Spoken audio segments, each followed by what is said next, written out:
Okay, in this video we will look at dismantling and repairing the vacuum pump. This video will contain removing the back part. You only want to do one side at a time. If you do two, you will put off the balance of the shaft. So let's get started. First, remove the drain plugs from either side. Tip it up, let it drain out. Remove the grub screw, and then you can remove the pulley. Now you can use a shifter like this to pull it off, or you can use an air gun, just whatever you've got at the time. Now remove the chuck key. Now remove the 6 bolts holding on the cover. You can see the shaft is damaged by grips, so sometimes you need sandpaper to get it to pull off smoothly. This one pulled off fine. You can see the old grease inside. Now there's a lock washer in here. You want to peel back this little lock tab and push it back. There might be more round about, so double check. Once this is done, you can take a C-spanner or something to loosen off the nut. Take the nut off. Take the lock washer off.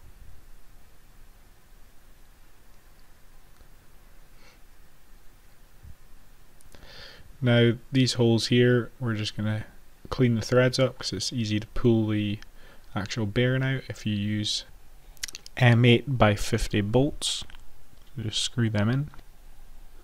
Okay, so once you've got your bolts in, you can undo the 6 bigger ones around, and this will allow you to release the bearing from the shaft. So take these out completely. Now tighten up your MA bolts evenly, and you will see the bearing just pull away.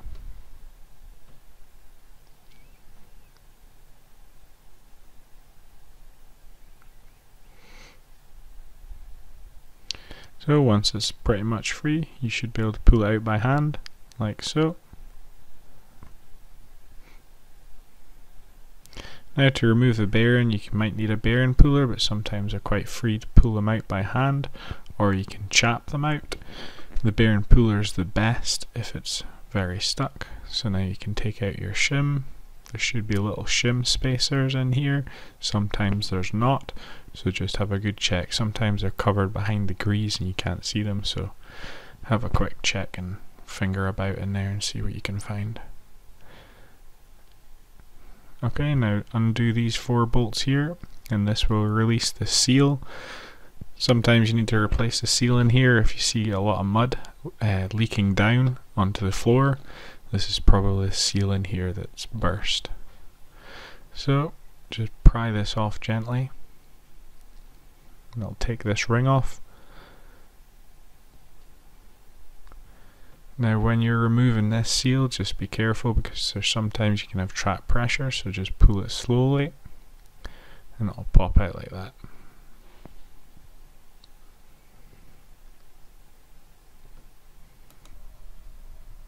Okay, now you can remove the seal and replace it with a new one later on. This seal will get replaced just for mud will pass by it. Now remove the shims from inside. Depends from vacuum pump to vacuum pump how many, so just make sure you get them all out.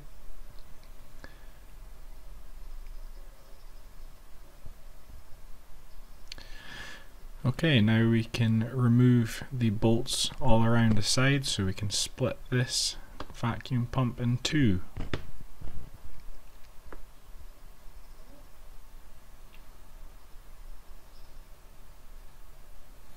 Now tip it on the side,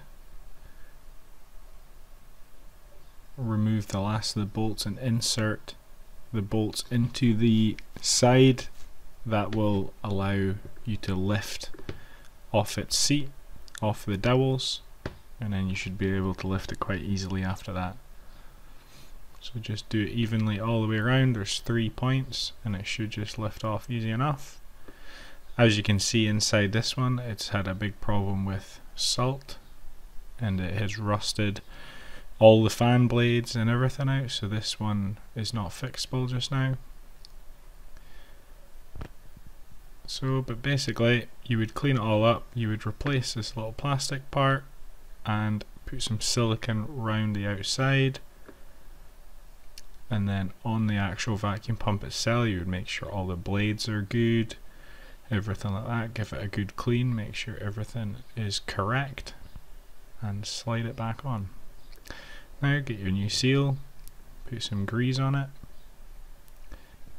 Now remember, when you're putting the seal on, that you want the sleeve part to be facing outwards from the vacuum pump, not inwards, or you will have a leak.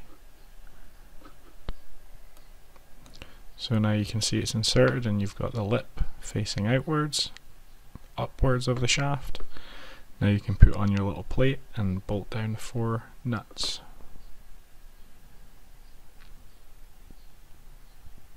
Now put your new gasket on.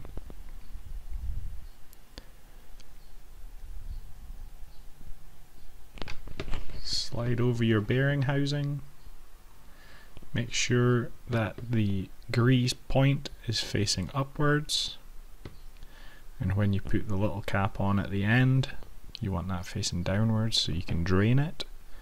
So just screw in all your new bolts, tighten it down evenly, put in your little washer.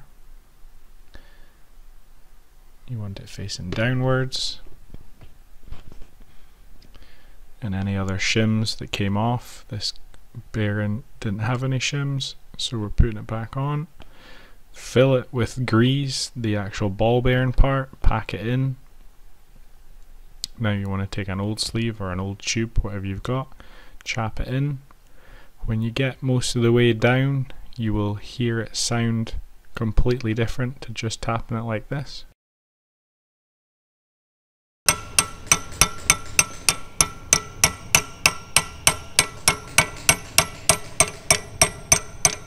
Sounds about right, doesn't it? Yeah.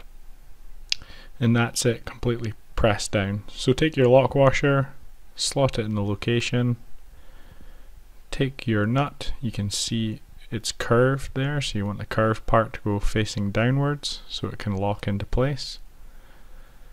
Take your C-spanner, tighten it up, or if you don't have a C-spanner, use some kind of chisel or screwdriver just to make it in place.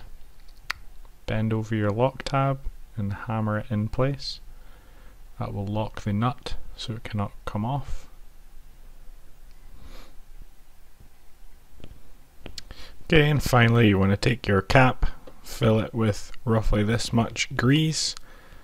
Make sure your drain plug is facing down and you have a new gasket.